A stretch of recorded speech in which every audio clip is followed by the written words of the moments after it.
Bismillahirrahmanirrahim. Assalamualaikum warahmatullahi wabarakatuh. Ketemu lagi dengan saya Siti Maksuma. Untuk kali ini kita akan belajar pengantar akuntansi ya. Tapi jangan lupa sebelum itu klik like, subscribe, share, komen, dan juga tekan tombol lonceng ya. Oke, untuk kali ini kita akan belajar tentang bidang-bidang akuntansi ya. Bidang akuntansi dalam hal apa saja sih? Oke, pertama itu kalau yang terlintas adalah akuntansi keuangan ya. Yang memang ini yang bidang yang paling luas karena semua sektor usaha, baik itu apalagi profit oriented ya, non profit oriented juga perlu akuntansi keuangannya gitu untuk memberikan untuk dipublish biar untuk transparansi gitu. Jadi untuk akuntansi keuangan ini ya dari misalkan ini perusahaan gitu ya, perusahaan ya tentang pencatatan aset dan lain sebagainya gitu ya. Jadi transaksi itu ada akuntansi ini yang berhubungan dengan pencatatan transaksi keuangan perusahaan. Jadi semuanya yang berhubungan dengan keuangan perusahaan gitu. Itu untuk akuntansi keuangan ya. Selanjutnya untuk yang kedua bidangnya adalah akuntansi manajemen. Nah, ini lebih spesifik lagi daripada akuntansi keuangan ya. Kalau akuntansi keuangan itu keuangan perusahaan. Di sini kalau akuntansi manajemen itu fungsinya membantu pihak internal perusahaan dalam menentukan kebijakan, karena ini manajemen berarti memberikan kebijakan terutama di bidang keuangannya gitu. Jadi di sini adalah untuk advice ke pimpinan. Di sini manajemen adalah pimpinan itu terkait dengan ya keuangannya gitu ya. Selanjutnya adalah akuntansi biaya. Kalau akuntansi biaya ini biasanya itu untuk di sektor manufaktur. Nah, manufaktur gitu ya. Manufaktur itu untuk menghitung biaya produksinya gitu. Biaya produksi suatu produk. Tujuannya apa ya? Biar kita tahu berapa biaya produk yang kita hasilkan gitu. Jadi efisiensi produknya itu efisiensi biaya produknya itu kita mampu mengefisienkan ya, intinya produknya kita mampu seefisien mungkin gitu. Seharusnya kan seperti itu. Biar apa tujuannya? Biar labanya lebih besar. Dengan dengan efisiensi biaya produksi itu nanti produk yang kita jual juga bisa harganya lebih bersaing dengan yang lain gitu ya. Gitu. Itu untuk akuntansi biaya. Selanjutnya itu akuntansi pemeriksaan. Nah, ya kalau di sana yang terkenal ya auditing accounting ya. Kalau pemeriksaan di sini berarti adalah akuntansi yang berfokus pada pemeriksaan laporan keuangan yang telah dibuat. Jadi nanti kalau yang mendalami ini nanti akan jadi auditor ya. Kalau yang sebenarnya auditor nanti ada lagi untuk yang fokusnya untuk mempelajari laporan keuangan yang telah dibuat, berarti itu kalau yang telah dibuat berarti itu untuk auditor independen. Jadi dia bekerja independen, bukan tanpa tekanan, tidak memihak kepada siapapun, karena untuk mengecek apakah benar itu laporan keuangan yang telah dibuat oleh pihak perusahaan. Oke, jadi sebenarnya auditor internal juga ada, tapi auditor internal di perusahaan itu lebih ke memberikan advice ya, bukan seperti auditor independen gitu. Selanjutnya adalah akuntansi perpajakan. Akuntansi perpajakan kenapa penting? Ya karena perusahaan, terutama perusahaan besar gitu ya, itu harus membayar pajak. Jadi orang-orang yang mengurusi pajak itu juga harus tertentu. Nah kenapa? Ya karena gini, kalau misalkan kita, karena ada perbedaan, misalkan perbedaan pencatatan metodenya gitu ya, kita harus sesuaikan dengan peraturan perpajakan dulu gitu. Misalkan ya untuk metode persediaan, kalau kita kan metode persediaan banyak ya. Kalau misalkan kita mau biasanya kita pakai rata-rata, tapi untuk kebijakan perpajakan itu tidak diakui. Jadi kita harus pakai disesuaikan dulu dengan metode FIFO, dengan metode-metode yang diakui oleh peraturan perpajakan gitu ya. Jadi kenapa perlu kita pelajari akuntansi perpajakan juga. Oke, selanjutnya adalah akuntansi anggaran atau budgeting accounting.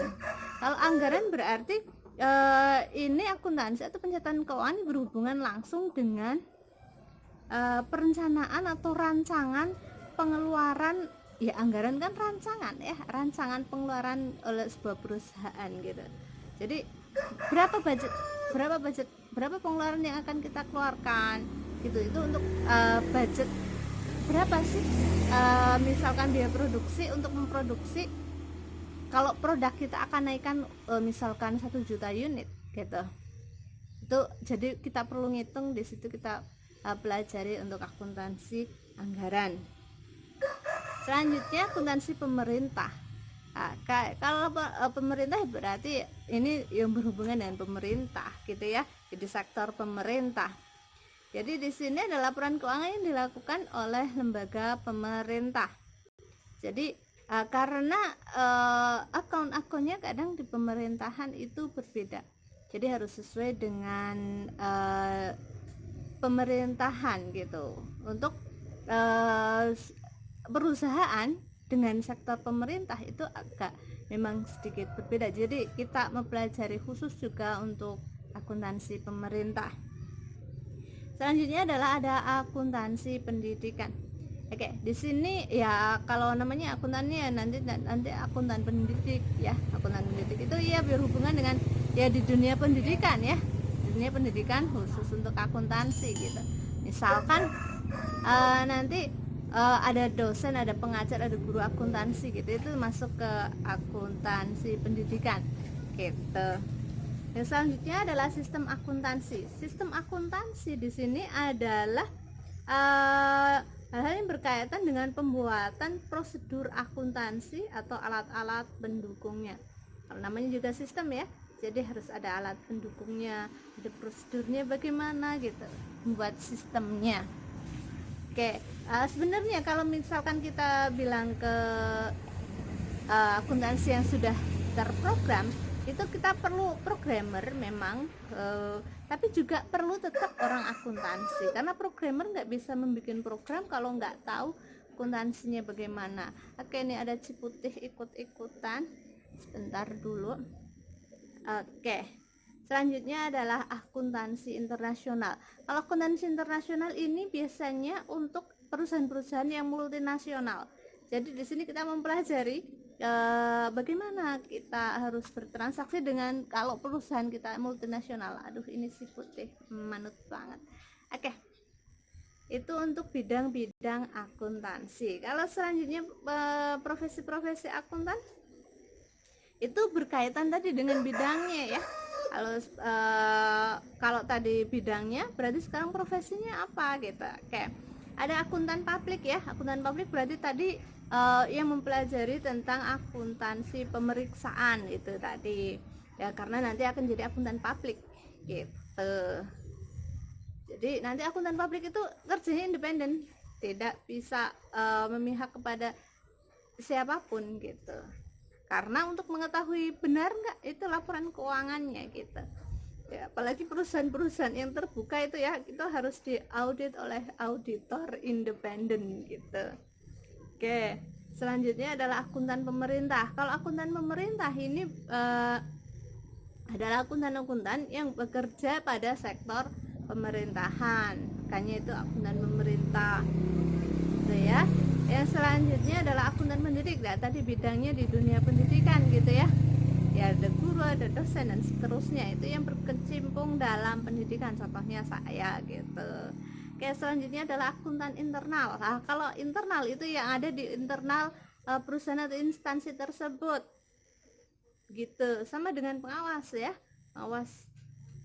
pengawasan itu tadi. Tapi akuntan internal ini di sini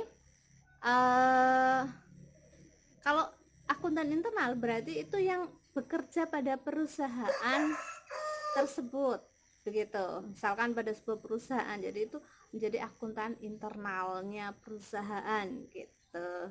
Kalau itu instansi pemerintah bisa aja, tapi itu bisa masuk ke akuntan pemerintah. Oke, selanjutnya adalah akuntan syariah. Kalau akuntan syariah ini pihak-pihak yang mendalami tentang akuntansi syariah. Jadi nanti biasanya kalau lini usahanya itu ke syariah, berarti akuntansinya juga harus akuntansi syariah, dan orangnya ya namanya akuntan syariah. Jadi di sini mempelajari tentang akuntansi syariah, baik itu di bank ataupun di perusahaan yang memang nanti usahanya di bidang sudah menjalankan prinsip-prinsip syariah gitu. Selanjutnya adalah akuntan pajak. Ya, yang tadi berhubungan dengan akuntansi pajak lah, nama yang akuntannya adalah akuntan pajak. Ya, jadi yang mempelajari atau yang mengurus tentang pajak-pajak perusahaan gitu. Karena peraturannya berbeda, maka harus dipelajari lagi dan harus disesuaikan. Jadi laporan keuangan yang ada di perusahaan komersial, laporan keuangan komersial itu harus disesuaikan dengan peraturan-peraturan perpajakan. Jadi laporan keuangan fiskal. Oke, itu untuk sementara tambahan dari saya, semoga bermanfaat. Kalau ada kesalahan saya minta maaf. Semoga ilmu kita barokah dan jadi jariah dunia akhirat. Wabillahi taufiq wal hidayah. Wassalamualaikum warahmatullahi wabarakatuh.